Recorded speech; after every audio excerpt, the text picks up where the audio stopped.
Avatar Meher Baba ki Jai. We are reading Lord Meher, the biography of the Avatar of the Age, Meher Baba, Volume 1 by Bhav Kalchuri. We resume from page 143 today. The chapter is Meherwan's Realization. One day in 1912, while Meherwan was sitting outside his house, suddenly his inner sight opened. He saw the divine effulgence of God most clearly and immediately lost all bodily consciousness. Although his eyelids remained open, he was merged in divine bliss. Meherwan's aunt, Daula Masi, happened to walk by and, noticing him sitting in an awkward position, called his name but received no reply or acknowledgement of her presence. Shirin was informed and came running to him. Shaking him, she called, "Merog, Merog." At last his eyelids quivered and he saw his mother before him. He mumbled, "Memo, please don't bother about me." He remained stunned for a few minutes more before rising to his feet. His mother could only conclude that he must have had a dizzy spell. After that experience of the Nur state, the light of God, Meherwan increasingly felt some great urge within, some powerful feeling that he was different from other men. This feeling of being different persisted, although he had no consciousness of his spiritual identity. Meherwan would ride his bicycle to college every day from his house. In the spring of 1913, he was preparing for his final exams as a college sophomore and studied diligently at a Zoroastrian fire temple named Khorshid Wadi, known as the Temple of the Cock. It was during this period, May 1913, when something profound happened which caused everything to change for this 19-year-old youth. As Meherwan was riding his bicycle on his way to class at Deccan College, he noticed a large crowd gathered on Malcolm Tank Road near Char Bauri. The crowd was surrounding the old woman Hazrat Babajan, who was seated under a neem tree. Meherwan had passed this old woman many times, but had seemingly never paid much attention to her, although he was aware that Babajan was regarded as a saint by local Mohammedan community. The other religious orthodox or people of high status would seldom approach Babajan because the Pathan soldiers who guarded her were forbidden personages, and the idle beggars who lived off the dakshina or money given her by devotees was despicable. Strangers who passed by considered Babajan to be a madwoman or a witch or a sorceress. As Meherwan rode by that day in May, he happened to glance at Babajan, who at that very moment looked at him and with a nod of her head beckoned him to her. Meherwan could not disregard her. At once, he got off his bicycle and walked over to her. Their eyes met, and Meherwan could sense that old woman was extremely happy to see him. Babajan was eagerly awaiting him, and as Meherwan approached her, he felt as if he was magnetically drawn to her eyes. Babajan stood up with her arms spread wide. The ancient woman embraced Meherwan with the fervor of a mother finding her lost son. Tears streamed down her wrinkled cheeks, and as she repeated, "Mera pyara beta, my beloved son." Our age had waited for this moment. Finally, Babajan's beloved son had returned, and the tears of age mingled with those of the old woman Kutab. The echo of her loving cry, "My beloved son," was eventually to affect the innermost recess of every heart. Meherwan was speechless and stood motionless like a statue in front of the ancient woman. From the moment of her embrace, Meherwan felt as if an electric current was passing through his body, sending impulses from his head to the toe. What he then experienced is indescribable. His individual consciousness was merging with the ocean of bliss. Although Mirwan was dazzled by the effect of the luster that Babajan's embrace imparted, he maintained some consciousness of the environment and walked home, leaving his bicycle behind. Although inwardly his total being was profoundly affected, outwardly he appeared for the most part normal.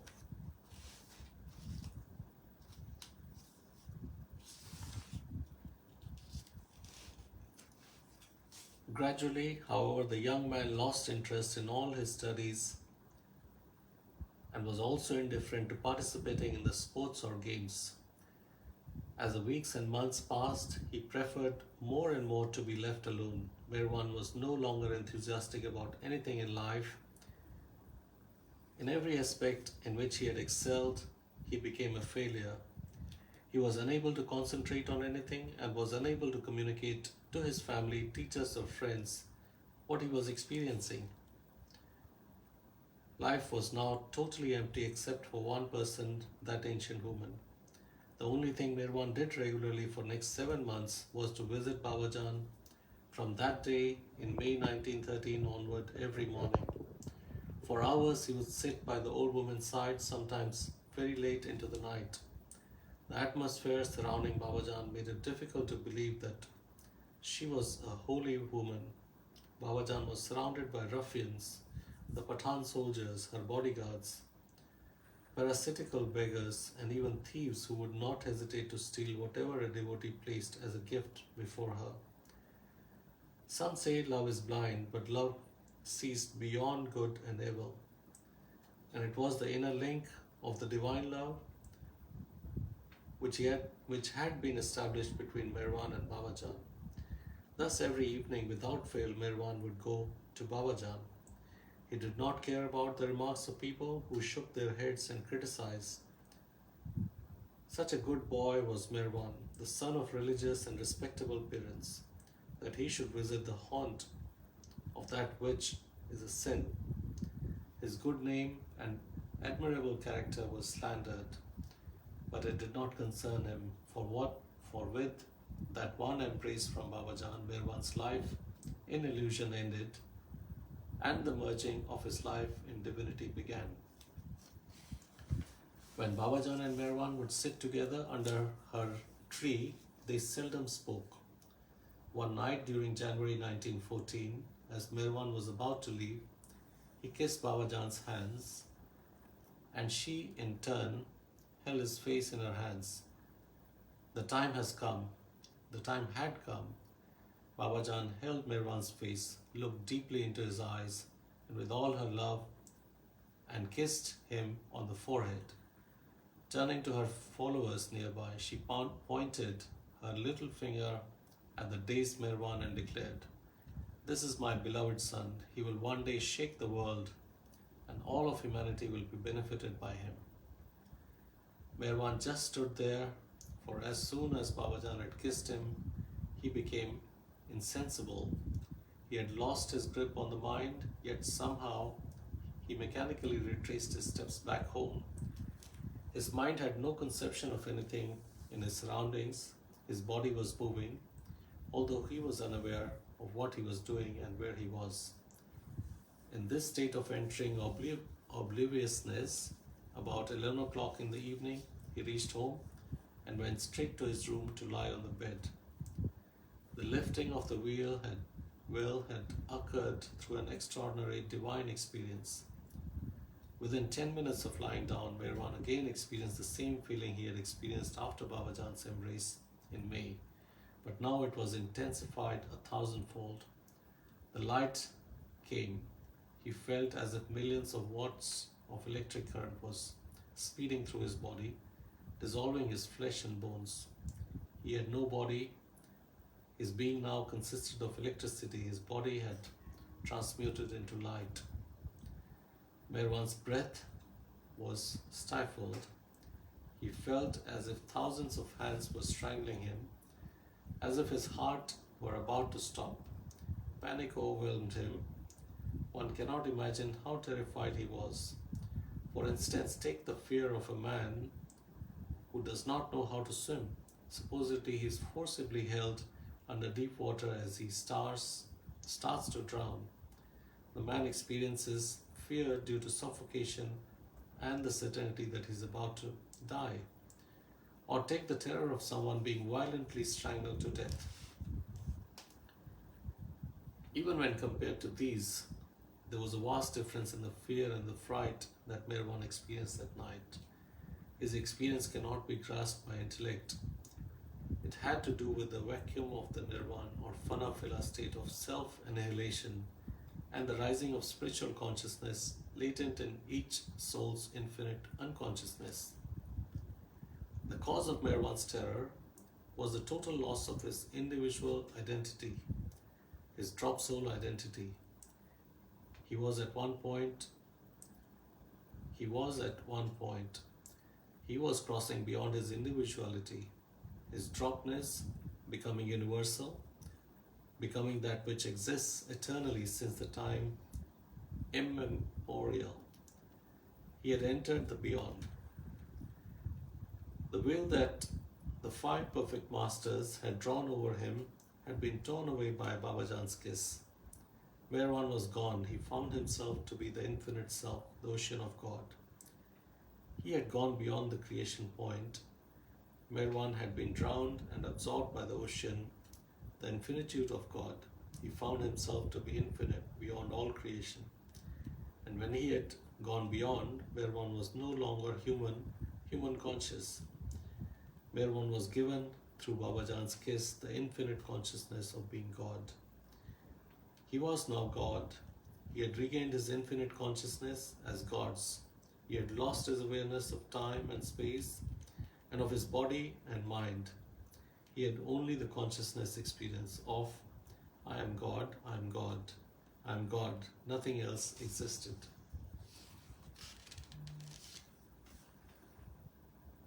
Merwan was enraptured in an unspeakable ecstasy and ineffable bliss of realizing himself to be God. All of his divine experiences were completely internal. There was no sound heard from him, and unearthly silence pervaded his room. No one in the family knew what had happened to him that night. Where is Miro?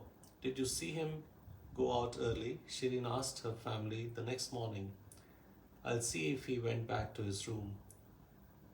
It was she who found her son in this state. Miro, get up, it's late, breakfast is ready, time to get going to your classes. With a palpitating heart, she went over to him and stood by his bed. Miro, can you hear me? She cried. His mother was stunned and became speechless to find him lying motionless, staring outwards. She looked closer at him. Merog, can you see me? She cried. She had no doubt that her body was alive. She had no doubt that her boy was alive, although his lips and eyes did not move. His expression startled her. His eyes were open, but did they see her? They were as if gazing somewhere into the distance far, far beyond, without the slightest movement of his eyelids. His face looked normal, but there was no life in his body, yet he was not dead. Merog, what has happened to you, my darling? She cried. Until then, no one in the family except his father, who did not speak about it, had any idea of Merwan's true spiritual status. In spite of being enraptured in a whirl of divine glimpses over past months, with a resulting aloofness from others, Merwan had not confided in anyone. Although the family had observed some abnormality in his behavior since he had started associating with Babajan, they ignored it and thought it was no more than a fascination with the old saint that would soon pass. Shirin was bewildered. She grabbed Merwan and shook him, making him sit up in the bed. Examining him, she saw that he had neither fever nor any physical injury. Mirog, you will be all right, she said. She confided in Sheriar. Mirog must be very upset over something because he refuses to speak. We will let him rest all day and lie in the bed. He seems very withdrawn. This evening he should come out of it. The father nodded in agreement. But no matter what the mother did, Merwan remained in this coma-like condition for 3 days. Only when he was made to sit up did he change his prone position. The entire family was becoming more and more worried. Suddenly, on the fourth day, Merwan began to move. He went downstairs and, without saying a word, started pacing back and forth in the house. His eyes had not closed in 3 days. He had not slept the past 3 nights, and his eyes looked vacant, hollowed out. He seemed subdued, for his manner was reserved around his parents and brothers. He showed no appetite or thirst. His body simply moved about the house. He behaved similar to a somnambulist or robot. After a few more days of Merwan's strange behavior, Shirin had enough. Terribly worried, the parents spent a lot of money consulting with the best physicians in Pune. Many were called to treat Merwan. Chief among them was a family friend, Dr. Barucha. He gave Merwan an injection of morphine, trying at least to induce sleep, but the narcotic had no effect, and the young man's eyes remained open. Nothing the other doctors did seemed to change Merwan's mood or behavior. His mother thought his mind was disturbed and hoped the doctors could re-establish peace of mind. To his mother, he appeared absorbed in something but refused to divulge what it was. Shirin understandably became more and more upset and superstitiously concluded that some evil eye or witch spell was responsible for her son's condition. For the following 9 months, Merwan lived without sleep, and his eyes became glassy. A vacant stare remained, the fixed expression on his once animated, handsome face. If he sat, he would sit for hours without moving, seemingly just staring into empty space. If he had paced about the house, he would keep it up until someone could not stand it any longer and stopped him. Shirin was afraid to believe that her son was so seriously ill that he might have gone insane. On one very hot day, Merwan slipped out of the house and started walking towards the river. He reached Bun Garden, but without stopping there, he turned around and hurried towards home again. But after going some distance, he again turned around and headed back towards Bun Gardens. When he reached the park, he quickly changed his direction again and walked towards home. He did this 3 times, walking 15 miles in the blazing afternoon sun. He had walked so fast that it would have exhausted an ordinary man, yet he did not seem affected by it. Also during these 9 months, Merwan never ate solid food and grew gaunt and pale. When food was thrust on him forcefully by his mother, he would hide it in his coat pocket or in the dresser drawer where it would rot. Sometimes Merwan would take the plate of food to his room, and when his mother would leave the house, he would take it outside, feeding the dogs, cats, or cows on the street. If his mother returned and happened to see him doing this, she would be even more distressed. The young man's once cheerful, sunny disposition seemed to have vanished into the eccentricity of a lunatic. During this period, Merwan would often slip out of the house to visit Babajan. At one point, Shirin became so desperate and worried about Merwan's condition that she persuaded her mother, Kolandon, to accompany her to confront Babajan. The 2 ladies approached Babajan and Shirin poignantly asked, "I know Merwan visits you frequently. What have you done to my son? What have you to do with him? Why does he visit you? He has never acted like this before." Babajan smiled at the 2 ladies and muttered, "Merwan, mera pyara beta." Babajan's remarks intensely irritated Shireen, who turned to Gulandun and said, "The nerve of her to call Mirog her son, how dare she?" Babajan kept muttering, "Merwan, he will shake the world, he will awaken the world." When asked by Shireen what she meant, Babajan refused to explain. Soon Babajan shifted the focus of conversation and had Gulandun reminiscing about the old days in Persia. Gulandun and Babajan ended up in tears of emotion, singing together in Persian and swapping stories, much to Shireen's chagrin. Shireen was certainly not happy with Babajan's remarks and was dissatisfied with her meeting, although Gulandun was delighted with Babajan's personality and warmth. World War I started in June, and 1 month later, on July 10, 1914, Merwan's younger brother Adi was born. At some point, Shahryar purchased another tea shop on the road leading to Asur Khana in the cantonment area. As there was no living accommodations behind the new Cafe Shahryar, he and the now larger family moved to their own house nearby at 816 Butler Street. The house, as previously mentioned, was called Bopla House, Pumpkin House.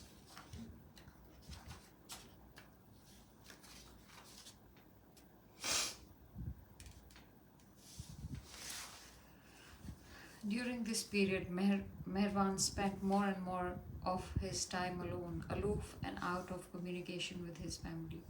Once he left the house for 3 days without saying where he was going and went to the village of Kodwa, or the Zoroastrian Tower of Silence outside of Pune. There he lay motionless like a corpse under a tree for 3 days and nights without food and water. The family was extremely relieved when Mehran returned, thinking he had become lost in the city. Having exhausted all available means to return their son to normality, Meherwan's parents decided that a change of environment might help him, and he was sent to Bombay for a few months to stay with his brother Jamshed, who was working as a clerk in the Bombay municipality office. Jamshed had rented a room opposite the zoological gardens known as Victoria Gardens in the Pearl area. Jamshed welcomed Mehran and tried carefully to watch over him. When Jamshed would go to the office, Mehran would go to the seashore at Chowpatty Beach every early each morning. There he would sit for several hours and watch the waves roll in and recede, usually until the afternoon. Then Mehran would walk back to Victoria Gardens and again sit for hours. He would sit on one particular bench in an isolated area of public gardens, distant from the other beaches and pedestrians. He would remain there alone until evening, when Jamshed would arrive and accompany him back to the room. For some weeks, Mehran followed his routine every day undisturbed. One day, however, his favorite bench in the gardens was occupied by a Parsi family. Mehran started nervously walking back and forth. He would stride swiftly up and down, up to the people on the bench, turn around abruptly and walk quickly in the opposite direction, then again stride up to them and suddenly turn around when he got near. The fact that Mehran never batted his eyelids made the Parsi man think that he was staring at his daughter. The man did not leave the bench, and Mehran walked again in front of him. He angrily got up, grabbed hold of Mehran, and slapped him across the face. But Mehran was actually oblivious of what was happening and unconscious of his own physical body. So the slap had no effect on him. He did not react to the man's voice, but continued as before, walking swiftly back and forth in front of the bench, staring straight ahead. The man would not stand it any longer, and thinking that young man to be a lunatic, finally left with his wife and daughter. Immediately, Mehran headed straight for the empty bench and settled himself in his usual manner until Jamshed arrived that evening to escort him to their room. When Mehran returned to Pune in November 1914, he became somewhat normal and started recognizing people and places around him. Yet his mind could not still concentrate on anything or premeditatedly do anything. Though his eyelids started to open and close as his vacant stare gradually disappeared. When this change was noticed, Mervan's family was greatly relieved, and though and thought that he had been given a chance in life. Meherwan started eating again, but in very small quantities, feeding what remained on his plate to the dogs. Shireen would constantly reprimand him about feeding stray dog animals, but he continued behind her back. For a long time, Shireen thought Meherwan was eating all his food. She, she had no idea that he would take take to his room and hide it in the dresser drawer, returning the empty plate. One day, while Meherwan was staying in Bombay with his brother Jamshed, when Shireen was in the attic, she smelled something foul. She looked in every corner of the attic, but she could do nothing. Finally, passing through Meherwan's room, she smelled the odor even stronger and opened a small trunk of his bed. She was repulsed to find it full of decayed food and maggots. Meherwan had left trunk by his bed. She um, Meherwan had left the food rotting in the trunk. Until then, Shirin had reluctantly agreed to allow Meherwan to prepare his own breakfast in his room and eat his meals there. However, from that day onwards, she was watchful of him, making certain he would know he took no food to his room and insisted he sit at the dining table for his meals. Despite her watchful eye, Meherwan still somehow managed to eat very little and gave the rest to the dogs. From childhood, Meherwan had been averse to eating meat, fish, and chicken. He preferred vegetarian diet and would advise his companions and others who came in his contact to become vegetarian. During this period, his mother thought he would become weak by not eating animal protein and stop cooking special vegetarian dishes for him, thus forcing him to eat whatever was prepared. Meherwan would take his food on his small writing table and, when nobody was watching, dump it in one of his drawers and at the opportune time put it in a paper and throw it away in a narrow lane at the back of the house.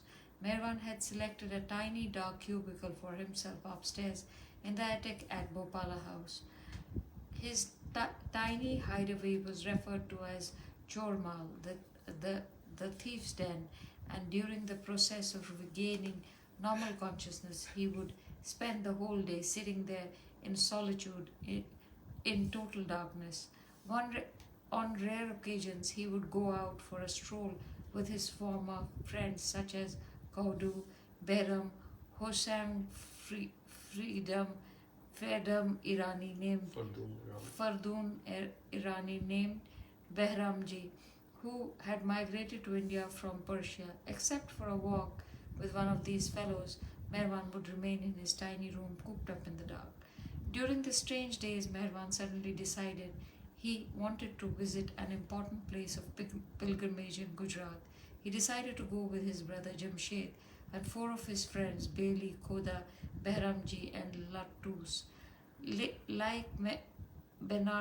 Like Benares to the Hindus and Mecca to the Muslims, Urvada in India is the holiest pilgrimage to the Parsis and Iranis. It was in Udvada over 1200 years ago that the first Zoroastrian immigrants to India from Persia had settled.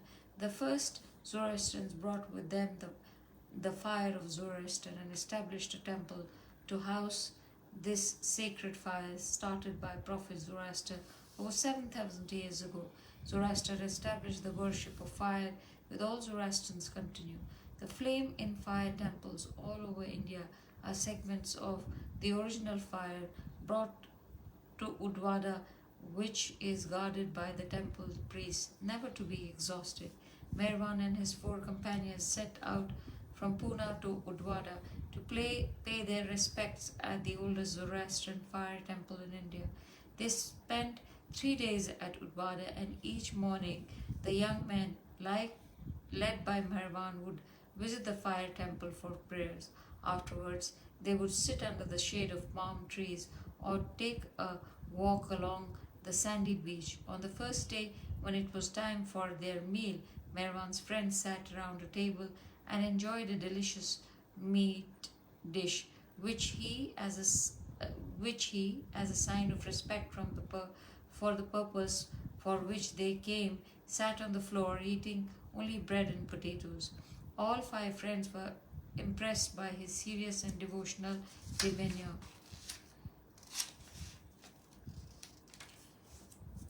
The afternoon was very hot, and once, after finishing their lunch, the fellows decided to nap at his room.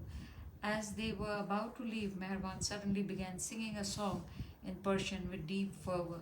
His singing was so beautiful that it attracted all their attention, and they became oblivious of the extreme heat. The sweetness of Mehervan's voice brought about guests out of the hotel. Everyone enjoyed Mehervan's singing so much that they requested him to sing another and another, so he continued singing ghazals after ghazals.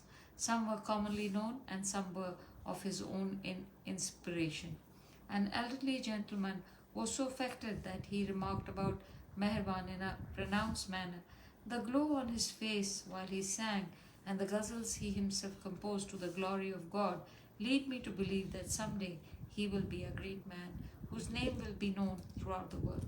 The audience applauded in agreement, but Mehervan gave the impression of being shy and kept his eyes lowered. This was not the first occasion Mehervan had caught the attention of the other hotel guests. At the fire temple or at the hotel, people would not resist looking at him. The hallowed glow on his face was so bright, so magnetic, all noticed him and wondered who he was. The days at Udvada were pleasant, and each fellow enjoyed himself to his heart's content.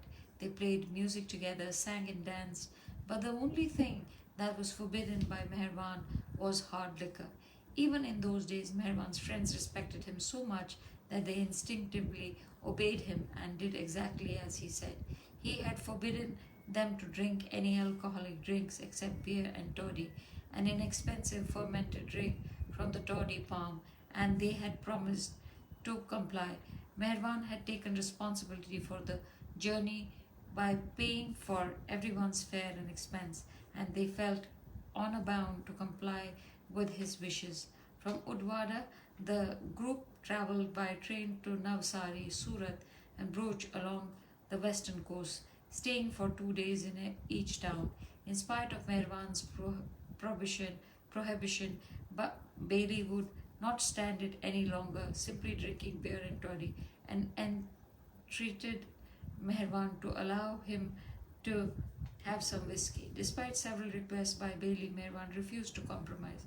Thereupon Bailey became fed up and threatened to leave for Pune, requesting that Mehervan give him the return fare. Mehervan was disgusted with his friend's behavior and decided that they all should return home immediately. The whole group accordingly returned to Bombay, where they stayed at a Parsi rest house called Pandey's Dharamshala. That day, Bailey found Mehervan sitting outside on a bench, but he appeared as a statue, without the slightest movement of either his limbs or eyelids. Bailey was amazed by Mehervan's peculiar appearance and called Kodu and Latus. Latus made a light remark about it, but Kodu went up to Mehervan and said something to try to make him snap out of it. So, finding his words ineffective, Kodu gently touched Mehervan, who was startled and appeared to awaken as if from a deep trance. Soon after, Kodu brought Mehervan out of his strange state. Mehervan wanted to have a contest. Each fellow had to stare into the other's eyes, and the first to look away was the loser. Although each one looked into Mehervan's large brown eyes, no one could defeat him. At this time, Mehervan's friend had no idea that he was God conscious, absorbed in the divine state of Aham Brahmasi. Bailey was particularly curious, for it was the first time he had ever seen his lifelong friend totally oblivious to everything around him. This is page number 153. We will stop here, and we on page number 152 there's also a picture of Baba's family from 1915 to 1916, standing Behram and Jal, seated Meherban, paternal cousin Shayer, Adi, Shirin Mai, and Jamshed. So, with Baba's grace, we will start tomorrow and we'll end with prayer to our beloved Baba.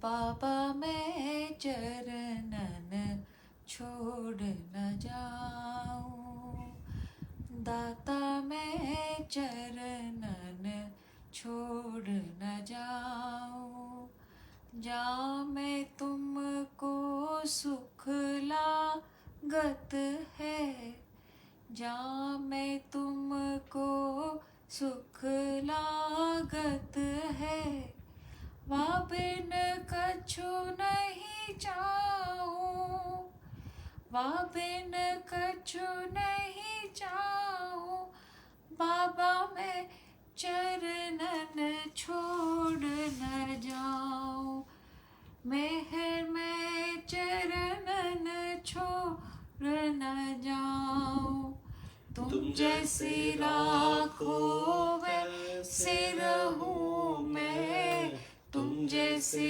राखो वैसे रहूं मैं, तुम बिन नाही चाहूं कछु मैं, तुम बिन नाही चाहूं कछु मैं, तुमको ध्याऊं तुमको गाऊं, तुमको ध्याऊं तुमको गाऊं, तुम पर वारी वारी जाऊं, मेहर में चरणन छोड़ न जाऊं, बाबा मैं चरणन छोड़ न जाऊं, तुम्हारी आज्ञा धरूं सर ऊपर, तुम्हारी आज्ञा धरूं सर ऊपर, टूट पड़े फिर जग मोह पर, टूट पड़े चाहे जग मोह पर, में हर जपू निरंतर, बाबा बाबा रटू निरंतर, मन में छवि बसाऊं मैं, बाबा मैं शरणन छोड़ न जाऊं, दाता मैं चरणन छोड़ न जाऊं, मात पिता गुरु सखा तुम ही हो, मात पिता गुरु सखा तुम ही हो, तुम प्रियतम परमेश्वर तुम हो, तुम प्रियतम परमेश्वर तुम हो, मधुसूदन आंधी हो प्रलय हो, मधुसूदन आंधी हो प्रलय हो, दामन धर ही राहूं, बाबा मैं चरणन छोड़ न जाऊं, मेहर में चरणन छोड़ न जाऊं, बाबा मैं चरणन छोड़ न जाऊं। अवतार मेहर बाबा की जय, अवतार मेहर बाबा की जय, अवतार मेहर बाबा